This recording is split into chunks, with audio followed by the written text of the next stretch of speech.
This is the reason कि जैसे जैसे आप कैपिटल लेबर रेशो इंक्रीज़ कर रहे थे, मतलब पर लेबर कैपिटल इंक्रीज़ कर रहे थे, तो आपकी आउटपुट जो है वो इंक्रीज़ होगी, but at a diminishing rate, की आगे आगे आपकी जो उसकी रिटर्न है वो डिमिनिशिंग रेट पे इंक्रीज़ होती जाएगी। तो डायग्राम पे अगर हम आएँ, a line passing through points A B and सी।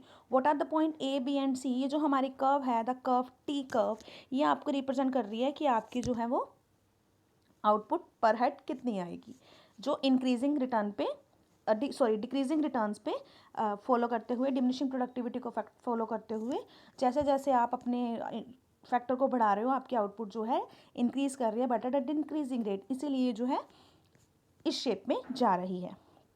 ना व्हाट इज 1/v? ये अलग अलग रेट्स लिए हैं। 1/v is nothing but capital output ratio, कि कितनी कैपिटल पे कितनी आउटपुट होगी। अब आप लेबर की बात कर रहे हो कि पर लेबर आपको कितनी रिटर्न मिल रही है, तो आप पर कैपिटल भी तो देखोगे ना कितनी रिटर्न मिल रही है। तो पर कैपिटल आपकी रिटर्न जो है वो इंक्रीज होती जाएगी और पर लेबर आपकी रिटर्न जो है वो डिक्रीज होती जाएगी। तो अगर हम वापस आएँ तो we are having the equation as y is equal to function of r/1। तो हमने अगर हम y where y was output per head और output per labour and r was capital labour ratio, तो अगर हम y को r से डिवाइड करते हैं तो what will we get? We will get y was r capital output per head and r was r capital labour ratio. अगर हम दोनों को डिवाइड करते हैं, substituting the value, we know y is equal to y upon l and r is equal to k upon l. On reciprocating, we will eliminate L by L and we will left with Y by K, that is output per labor, sorry per capital, output capital ratio। यही हमने ऊपर जो है 1/v ले रखी है। As R increases from R0 to R1, table में अगर आए, अगर आपकी जब out capital labour ratio R0 से R1 तक जा रही है, तो आउटपुट कैपिटल रेशो जो है डिक्रीज हो रही है। जो आपकी 1/v है वो कम होती जा रही है क्योंकि डाउनवर्ड्स आती जा रही है।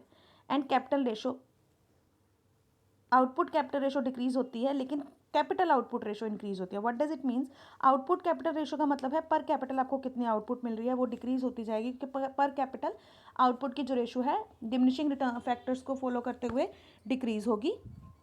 और अगर हम दूसरी तरफ बात करें इसके इन्वर्स की, यानी 1/v को अगर हम उल्टा कर देते हैं तो हमारे पास आएगा कैपिटल आउटपुट रेशो, मतलब जितनी आप आउटपुट बढ़ाते जाओगे उतनी आपको कैपिटल कम की ज़रूरत पड़ेगी, तो ये आपकी इंक्रीज होगी। देयर इज़ वन, अब उसने एज्यूम किया कि एक ऐसी कमोडिटी है जिस पे आपकी आउटपुट आपको वाई मिल रही है, जिसका एक पार्ट आप सेव करते हो और एक पार्ट आप कंज्यूम करते हो।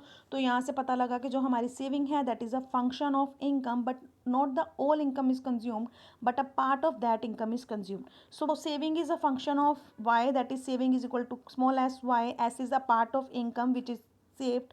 इन Solow model investment is nothing but an addition to stock of capital. उसने इन्वेस्टमेंट को ज़्यादा इंपॉर्टेंस नहीं दी। वो कहता है इन्वेस्टमेंट और कुछ नहीं बल्कि आपके स्टॉक में कितना इंक्रीज हुआ वही आपकी इन्वेस्टमेंट है।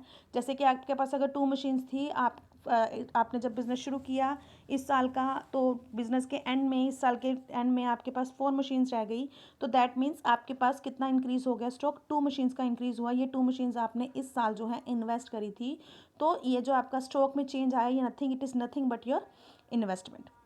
सो इफ़ के इज़ कैपिटल, तो इन्वेस्टमेंट इज, जिसको आप बोलते हैं डेल्टा के by delta T with time, आपके स्टॉक में कितना चेंज आया है, तो डेल्टा को उसने यहाँ पे डिफ्रेंसिएशन के टर्म में लिखा है। सो आर इन्वेस्टमेंट और change in stock is D के बाय डी टी। सो उसने इन्वेस्टमेंट फंक्शन को कोई इंपॉर्टेंस नहीं दिया, तो वो कहता है जितना आप इन्वेस्ट करोगे उतना ही आप सेव करोगे, जितना सेव करोगे उतना ही जो है आपका स्टॉक बढ़ता जाएगा। So he has given no importance to investment. So s को ही उसने आपके नए कैपिटल स्टॉक के चेंज के बराबर माना है। Means D K by D T उसने एस को ही माना है and D K by D T उसने लिखा है के नोट को। Just a symbol to represent D K by D T is K naught. So K note is equal to S Y. तो अभी हमने निकाला था y की value, we find it as, हमने निकाला था y upon l is function of r1। तो यहाँ से अकेले y की वैल्यू क्या निकल जाएगी? l यहाँ पे डिवाइड, उधर जाके multiply, l function of r1। तो बस इसी वैल्यू को अब हमने यहाँ पे फिल करना है।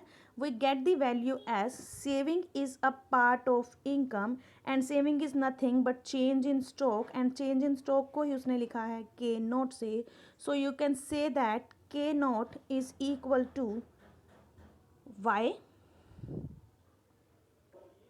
एस वाई, एंड वाई की वैल्यू अभी हमने निकाली l function of r and 1, तो यहाँ से मेरे पास के नोट आ गया S, that means part of save income that is saved into labor as dependent on output labor ratio, sorry capital labour ratio. ये जो इक्वेशन निकली, सोलो ने इस इक्वेशन को सप्लाई साइड की इक्वेशन माना है क्योंकि इसमें हम इनपुट की बात कर रहे हैं, और जहाँ पे भी हम इनपुट दैट मीन्स आपने कैपिटल की बात करी है, आपने लेबर की बात करी है, आपने कैपिटल लेबर रेशो की बात करी है, तो जितने भी आपके कैपिटल एंड लेबर हैं, this is your inputs and inputs are from the production side, so this equation is from supply side. Now we will solve the equation from the demand side.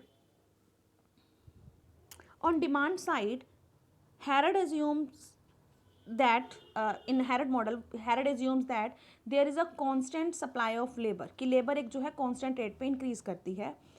Solo भी हैरड की इसी assumption पे चलता है कि जो labour है वो एक कांस्टेंट रेट पे ग्रो करती है, तो डिमांड, क्योंकि लेबर जो है वो हम डिमांड कर रहे हैं, लेबर डिमांड करेगी किसी भी चीज़ की, तो labour is from demand side not working as input, demand की साइड से। तो उसने लिखा है कि जो लेबर की ग्रोथ रेट होगी, लेबर की जो ग्रोथ रेट होगी, लेबर की जो डिमांड होगी इन टाइम पीरियड टी, वो डिपेंड करेगी L0 E एंड T पे।